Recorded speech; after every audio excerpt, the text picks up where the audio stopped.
Doug Couchman here of DougCouchman.com, your source for expert tutoring of the LSAT, the MCAT, the GMAT, and the GRE. And this is part 3 of my, well, we're at least up to 3 parts, 3-part series on the correlation causation flaw, which is one of the big important flaws we've got to understand in order to do well on the logical reasoning section of the LSAT, excuse me. And I'm alluding to the MCAT because this also relates at least somewhat to studying for the MCAT, but I'm going to put these in LSAT terms for these videos. Now, if you watched part 1 and part 2 of this series, and by the way, if you haven't, then you should do so before watching this, because I'm going to allude to things I talked to, particularly in part 1. Part 1 was the overview and the most common issue with correlation causation flaws. Part 2 was things specific to what about getting cause backwards, which happens often in a medical context. This is part 3, where we're going to talk about what if the argument isn't about one thing causing another, it's about one thing not causing another. I call them not cause arguments. And so that's the subject of today. But to recap some of what we did in the previous stuff, there are 3 incredibly important flaws that you absolutely have to understand in order to do well on logical reasoning. Correlation causation is one of them. Okay, and that's what we're talking about in this series. The other 2, the necessary sufficient flaw, and the you haven't proved you're right, so you're wrong flaw.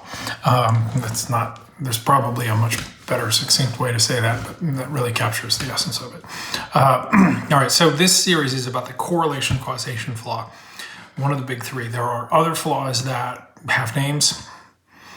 If you take one of the commercial courses, they are going to give you a list of those names, and they're going to imply or maybe even say that you should memorize this. That's a bunch of crap. You don't need to memorize these things. These are the 3 you really need to get. Okay, the other ones mostly take care of themselves. You have to understand correlation causation, and there are so many variations that that's what we're talking about. Now, what can be wrong with a correlation causation argument? Correlation doesn't necessarily imply causation. The fact that 2 things go together, that's what correlation means, does not mean that one caused the other. Why? It could be that we have just random noise. There's not a real correlation, but as we discussed, that's not going to be the issue on the LSAT. Related to that, it could be that we don't have a big enough sample to have a statistically significant look at this correlation. Again, essentially never the issue on the LSAT. It has been once. Okay?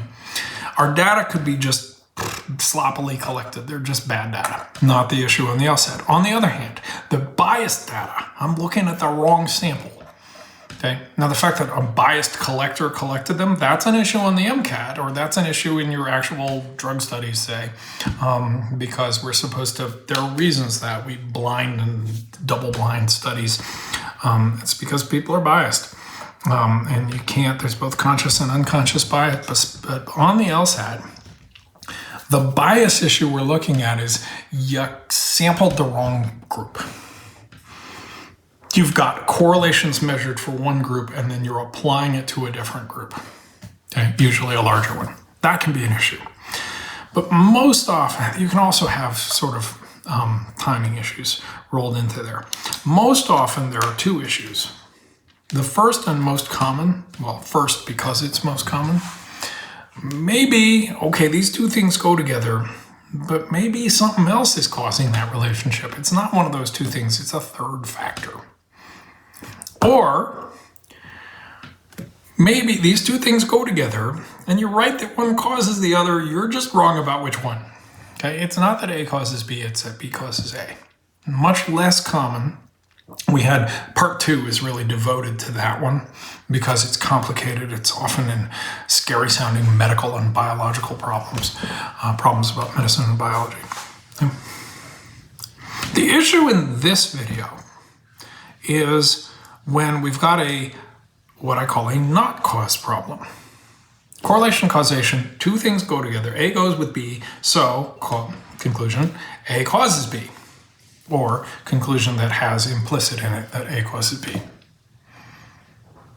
A not cause argument is 2 things don't go together, so one of them doesn't cause the other. Okay? And it's pretty much that. Correlation, 2 things go together. not correlation, they don't seem to go together. I sampled it, I tested it, I looked at it, and they don't go together, so one of them doesn't cause the other. Now, usually the only reason you're talking about this is because you might have thought that one caused the other. But the conclusion either is explicitly, no, it doesn't, or implicitly, it's about advice. So don't bother, don't bother doing this in order to do that. I better give you an example. Okay, so here's my example. We're going to talk about back braces. Do back braces prevent back injury? An interesting question. Okay, correlation, causation. People who wear back braces get fewer back injuries. So back braces help prevent back injury. Or so, if you want to prevent yourself from getting a back injury, you should wear a back brace. Implicit in that advice is the assumption that there's a causal relationship here. That's a correlation causation argument. A not correlation, not causation argument would be wearing a back brace is not associated with, not correlated with, does not go with a reduction in back injuries or fewer back injuries. So wearing a back brace does not help prevent back injuries, or you should not bother wearing a back brace. There have been actually a couple of back brace problems out there. So let's work more with this and talk about how would we address it. One thing is recognition. Are we talking about a not correlation, not causation argument, a not cause argument? Usually the conclusion will be pretty explicitly about cause. Okay? It's the implicit, so you shouldn't bother wearing a back brace variation, which is common in a straight correlation causation problem, is much less common here. We'll see it. Okay, this thing doesn't help prevent that thing, or this thing doesn't help with this thing, or this thing has this counterintuitive effect. Okay, and then you look at the premises, the evidence, the reasons, the stuff, the other stuff. Much less important than conclusions, but now we're looking at it, and we say, oh, so they're saying it doesn't go with. All right, so, explicit example. The Orinoco Company has two facilities, one at Braceville and one at Freetown. 1 year ago, all employees at Braceville were told to wear back braces throughout the workday. Whereas in Freetown, back braces were not required. Yet, there might be a yet here, statistics show that the incidence of back injuries at Braceville is higher than that at the Freetown facility. At the Braceville facility is higher than that at the Freetown facility. Therefore, the back brace mandate did not help. Or therefore, back braces do not help prevent back injuries. Or therefore, if you're looking for the best way to prevent back injuries, don't consider a back brace. That last one doesn't sound quite as ill-satisfied. Okay, but the other two do. Right? These things don't go together, so one doesn't cause the other. They don't go together. Why? Because there are more injuries at Braceville where they wear back braces than in Freetown where they don't. So wearing a back brace isn't correlated with lower incidence of back injury, so it isn't causing lower incidence of back injury. Yeah, I slipped some stuff in there, didn't I? And you might notice that's what's going on. And if you notice something like, wait a minute, what happened over time was one of the issues. If you notice something, then it might well be the issue, but I want you to be aware of what we're tending to see here. All right, so this is the problem we're going to work with. What are we going to see for answers? Well, it's going to depend on what we saw for a question.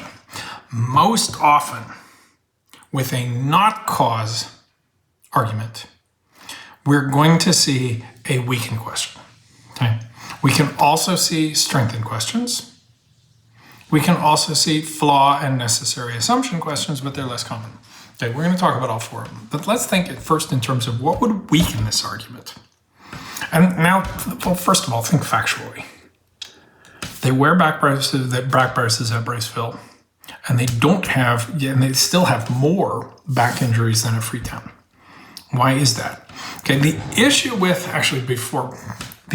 with a not cause argument is almost always, maybe it does cause the thing you just said it doesn't, but something else is masking that.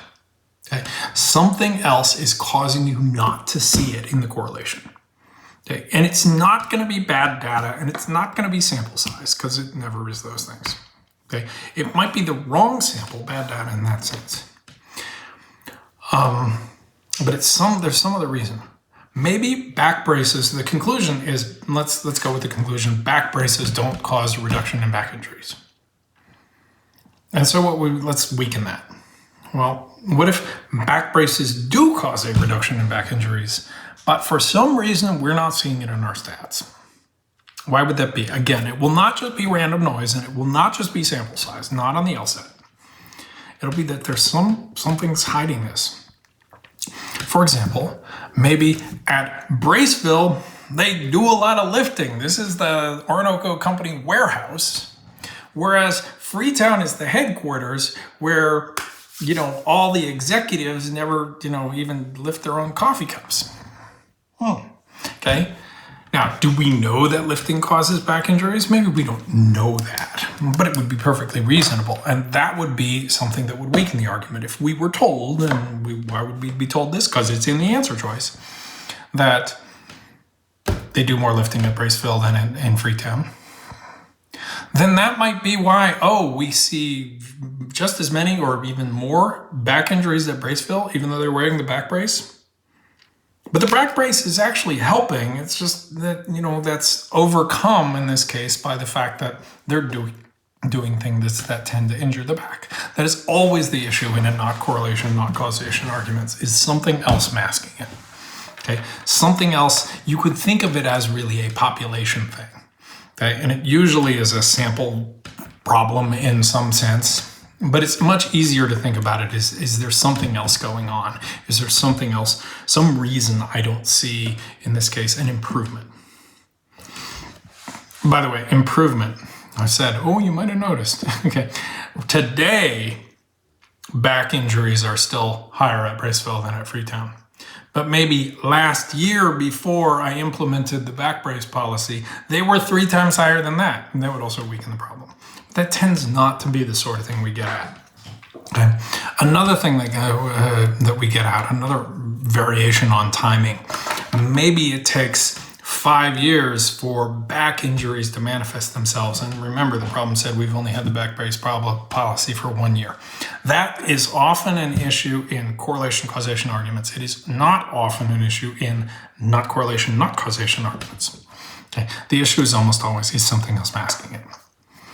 While I'm at it, let me talk about some things that aren't the answer. Aren't the answer now, aren't the answer ever. Okay? And this applies not just to not correlation, not causation arguments, but to correlation causation arguments. Some certain things are not the answer. Suppose one of the answer choices said, some people experience problems with back braces.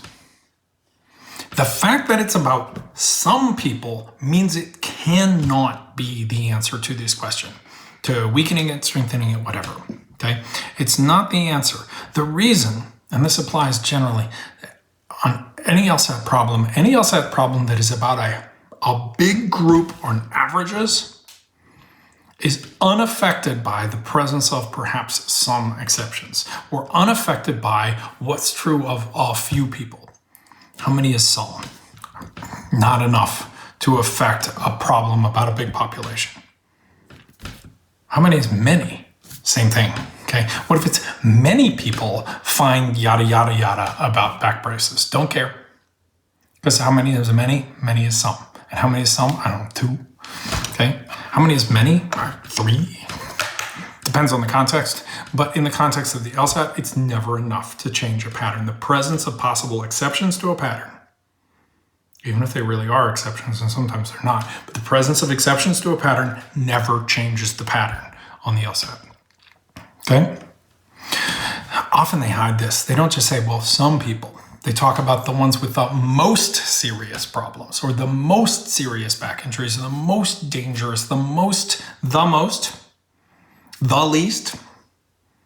Sounds like a small subset. At least it might be a small subset. And basically that's equivalent to saying some. And basically that's equivalent to saying, yeah, not the answer to any problem about this pattern. Because the pattern is about, on average, does it help? Okay. Another thing that won't be the case. What if, well, icing your back is better than back braces for back injuries? Yeah, we don't care. Because this conclusion is just about, do back braces help, not do other things help more. Okay? Not going to be the issue. All right, so this pretty much concludes my discussion of the not correlation, not causation problem, but I do want to wrap it up and remind you. Okay? These are particular, they're much less common than correlation and causation. It's always a particular thing going on. The conclusion is always something doesn't help something else, or something doesn't do something else. And the reasons are always because it doesn't go with it. Okay? There are not as many variations on how these are set up.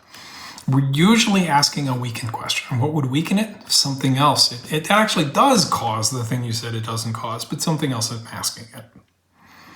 Now, what would strengthen it? Well, this other thing that you might think was masking it, it doesn't. Okay. So what about in this problem? They don't do more lifting at Braceville than Freetown. And you find yourself thinking, well, wait, what if they did? Okay, we're essentially doing negation test, which is usually for necessary assumptions, on a strengthen question, which we often are on a weaken or strengthen question, which we sometimes do if we can't see it. So if they did do more, that would weaken the problem. So if they don't, that strengthens it. This often is a technique we apply to strengthen questions. Now, what's a necessary assumption? Well, the necessary assumption is they do the same amount of lifting, because if they don't, or they do, they're otherwise just as susceptible to these problems. Because if they're not, okay, the back brace is helping, but the population difference is masking it, then we couldn't say, and then so the assumption is just the populations are similar and nothing else is masking this. And the flaw, well, usually these are not flaw questions, but the flaw could be written in abstract terms, assumes without warrant that because two things are not correlated with each other, that one cannot cause the other, in that sense. We probably won't have a flaw-sounding weaken question. Neglects the possibility that the workers at Bracetown take actions or do work that causes more back injuries than at Braceville, hurt their backs more than at Freetown. That's not likely to be it, but it certainly could be. Anyway, so those are the four things we can see. Now, this concludes, I think, I don't know that there's going to be a fourth part to this, but if there is, subscribe to the channel and you'll find out, to the correlation causation flaw on the LSAT. I'll do a different video on correlation causation and what we see on the MCAT, where they tend to be much more involved and a lot more similar to the stuff that we talked about in part 2. If you want more information about this or any other problem on the LSAT, the MCAT, the GMAT, or the GRE, go to my website at dougcouchman.com, email me at doug@dougcouchman.com. There's other contact information on my website. Get in touch. Let's talk. And good luck on your test, and I hope you enjoy. See ya.